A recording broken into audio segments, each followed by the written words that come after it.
ముందుగా అయితే నేను టమాటాలు అయితే కట్ చేసుకుంటున్నానండి చారుకి చట్నీకి. ఈరోజైతే హాలిడే ఉందండి, పిల్లలకి హాలిడే ఇచ్చింది. ముస్లిం వాళ్ళకి పండుగ ఉంది కాబట్టి హాలిడే ఇచ్చినట్టు కొంచెం లేట్గా వంట చేస్తున్నా.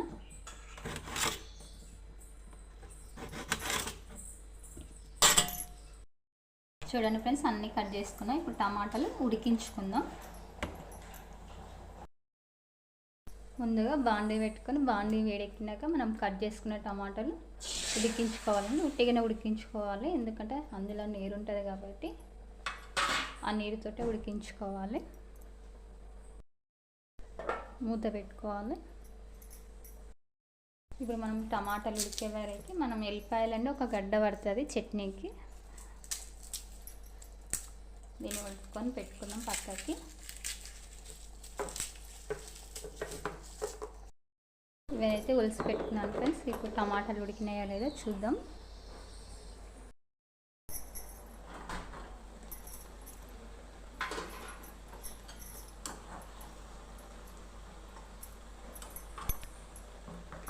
ఇలా నీరు మొత్తం పోయే వరకు ఉడికించుకోవాలండి.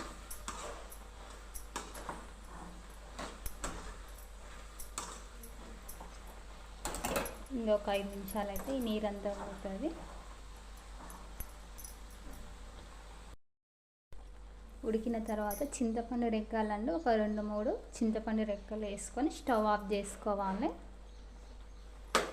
కొంచెం ఇప్పుడు చల్లారనివ్వాలి. టమాటాలని చల్లారనిచ్చినాక గ్రైండర్కి ఎలా వేసుకోవాలో చూపిస్తాను. ఇప్పుడు చల్లారనిచ్చినాక ఇప్పుడు ముందుగా ఏం చేసుకోవాలో చూపిస్తాను. ఇప్పుడు ఒక చిన్న బాండి పెట్టుకొని మెంతాలండి, మెంతాలు వేయించుకోవాలి. జీలకర్ర, మెంతాలు మెయిన్ టమాటా చట్నీకి జీలకర్ర మెంతుల ఫ్లేవరే బాగుంటుందండి, టేస్ట్ కూడా ఉంటుంది చట్నీ. ఈ చట్నీ ఒక వారం 10 రోజులు నెల రోజుల వరకు నిల్వ ఉంటుందండి ఈ విధంగా చేసే చట్నీ. అందుకే జీలకర్ర మెంతులు చాలా ఇంపార్టెంట్. జీలకర్ర మెంతాలు చల్లారాక మనం గ్రైండర్కి వేసుకోవాలి. ఇప్పుడు టమాటాలు చల్లారినాక ఒక స్పూన్ పసుపు, కారం కూడా మనం సరిపడా వేసుకోవాలి. చూసి వేసుకోవాలి, కారం ఎక్కువ తింటే ఎక్కువ వేసుకోవచ్చు.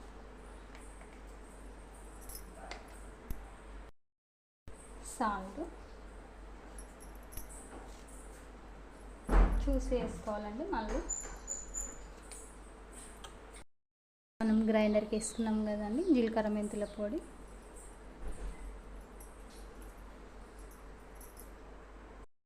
ఇప్పుడు మొత్తం ఉప్పు కారం అంతా కలిసేలా కలుపుకోవాలి.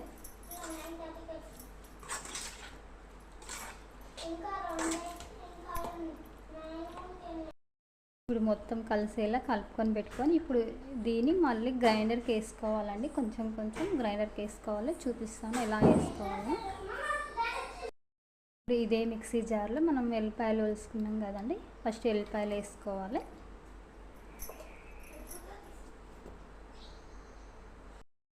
ఇదే ఎల్లిపాయలు పచ్చగా వేసుకొని ఇందులోనే వేసుకొని కలుపుకోవాలండి కొంచెం స్పూన్ తోటి.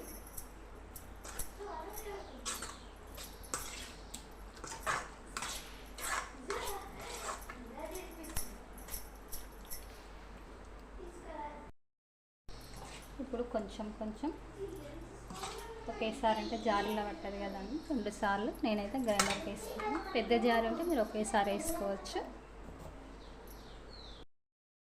మనం ఇదే బాండిలో మళ్ళీ గ్రైండర్కి వేసుకున్న చట్నీ వేసుకోవాలండి.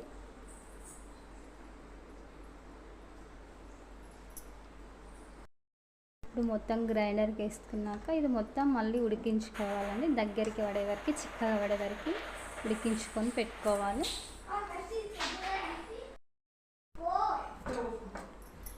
చిన్న సిమ్లోనే పెట్టుకొని ఉడికించుకోవాలి.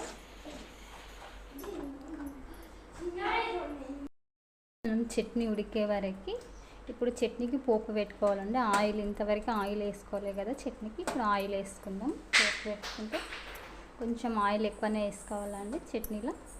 ఇంకా ఎక్కువ రోజులు నిల్వ ఉండాలంటే ఎక్కువనే ఉండాలి ఆయిల్ వేడెక్కినాక 2-3 ఎల్లిపాయలు అండి చిన్నగా ఒలుచుకొని వేసుకోవాలి.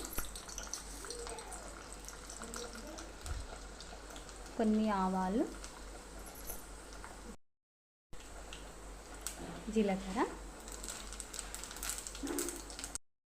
మనం ఇప్పుడు ఇదే చట్నీలో మనం పోపు పెట్టుకున్నాం కదండి,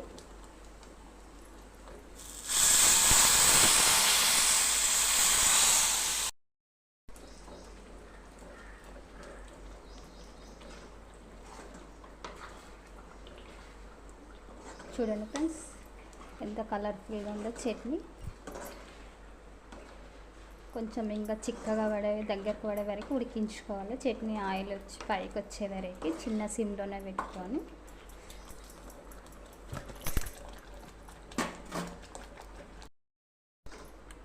కొంచెం కలుపుతూ ఉండాలండి, మాడకుండా. కొంచెం మనం ఆయిల్ పైకి వచ్చే వరకు ఉడికించుకోవాలి.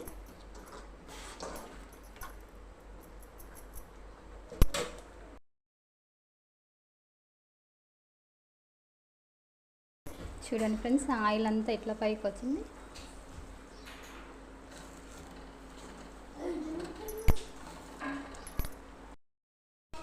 చూడండి ఫ్రెండ్స్ ఇట్లా దగ్గరికి అయ్యింది ఆయిల్ ఇట్లా ఆయిల్.